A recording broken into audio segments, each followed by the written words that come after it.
An ka bi bakurubaw la fɛn min ye handball ye an bɛna an da don o la ni an bɔra handball la fɛn min ye Mali ka championnat national cɛlakaw fan fɛ ani musolakaw fan fɛ an b'an da don o la n'o tɛmɛna ka bɔ yen nɔ fɛn min ye coupe du monde kunkun n'a ɲɛɲɛ an bɛna an da don o la k'a di aw ma ani kunnafoni misɛnnin caman balontan kan diɲɛ kurukara kɔnɔ Europe kɔnɔ.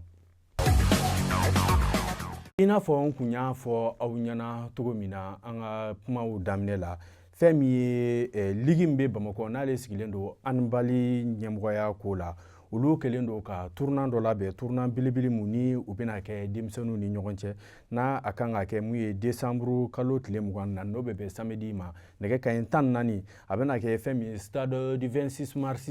ale da la. N'i ye fɛn ni ɲɛmaya yɛrɛ lajɛ ni o ye nin tournant nin a ɲɛmaya talen don k'a di fɛn min ye Ligue de Bamako handball o président ba ani